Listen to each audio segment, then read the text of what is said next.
Kita ke informasi berikutnya pemirsa, polemik sistem pemilu proporsional tertutup mengemuka sejak adanya gugatan Undang-Undang Pemilu ke Mahkamah Konstitusi. Pasalnya jika disetujui, rakyat akan memilih parpol bukan figur di pemilu 2024. Sistem pemilu ini pun dinilai banyak pihak termasuk fraksi Nasdem sebagai kemunduran demokrasi.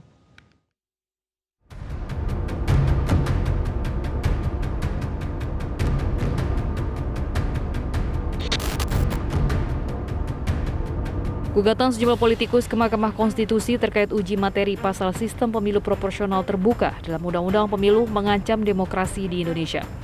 Pasalnya, jika gugatan itu disetujui MK Pemilu 2024, nantinya rakyat tak lagi memilih wakilnya sendiri di parlemen, melainkan hanya mencoblos partai politik di kertas suara. Sekretaris fraksi Partai Nasdem di DPR, San Mustafa mengatakan saat ini 8 fraksi di DPR yakni Partai Nasdem, Partai Golkar, P3, PAN, PKB, PKS, Gerindra, dan Demokrat menyatakan sikap bersama menolak sistem pemilu proporsional tertutup di pemilu 2024. Alasannya sangat jelas, sistem pemilu proporsional tertutup mengabaikan kedaulatan rakyat yang sudah diatur dalam Undang-Undang Dasar 1945. Jadi concern 8 fraksi untuk tetap konsisten pemilu menggunakan proporsional terbuka. Ini bukan semata-mata dalam konteks kepentingan partai, tapi lebih dalam konteks untuk penjewantahan prinsip kedaulatan rakyat yang termasuk dalam Undang-Undang Dasar. Nah, salah satu prinsip kedaulatan rakyat adalah yaitu harus tercermin di dalam undang-undang. Nah, salah satu undang-undang pemilu yang mencerminkan dari prinsip kedaulatan rakyat adalah sistem proporsional terbuka, di mana rakyat diberi kebebasan untuk memilih partai dan sekaligus juga untuk memilih calon legislatif terbaiknya. Bagi fraksi Partai Nasdem sendiri, sistem pemilu proporsional terbuka telah memberi kebebasan rakyat memilih anggota dewan di bilik suara. Sehingga sistem pemilu yang mencoblos calon legislatif ini perlu dipertahankan di pemilu 2024. Kenapa sistem yang terbuka perlu kita pertahankan? Karena tadi hubungan antara anggota DPR di setiap dapil dengan pemilihnya itu menjadi semakin kuat, semakin baik.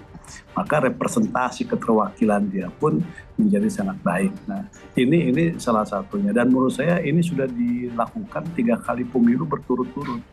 Dan ini banyak melahirkan anggota-anggota DPR yang memang lebih bertanggung jawab terhadap konstituennya, terhadap pemilihannya.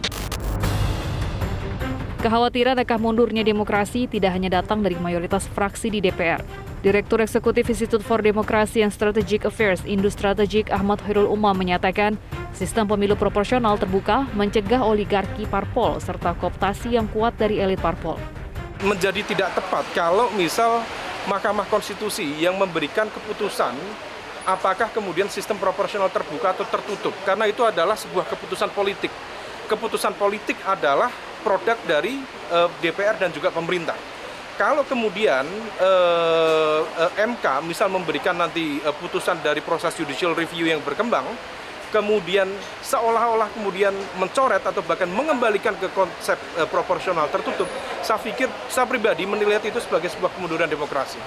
Karena bagaimanapun juga, saya masih ingat perdebatan betul dulu di Komisi 2, bahwa proporsional terbuka itu dihadirkan untuk menghindari terjadinya kooptasi yang sangat kuat oleh elit partai. Sebelumnya, wacana sistem pemilu proporsional tertutup disampaikan Ketua KPU Hasyim Asyari yang memprediksi putusan MK akan mengembalikan sistem pemilu ke proporsional tertutup. Dalam sistem pemilu proporsional tertutup, parpol nantinya akan mengajukan calon legislatif yang disusun berdasarkan nomor urut. Nomor urut itu sendiri ditentukan oleh parpol. Penetapan calon terpilih sendiri berdasarkan nomor urut. Jika parpol mendapatkan 2 kursi, maka calon terpilih adalah nomor urut 1 dan 2. Liputan Media Group Network.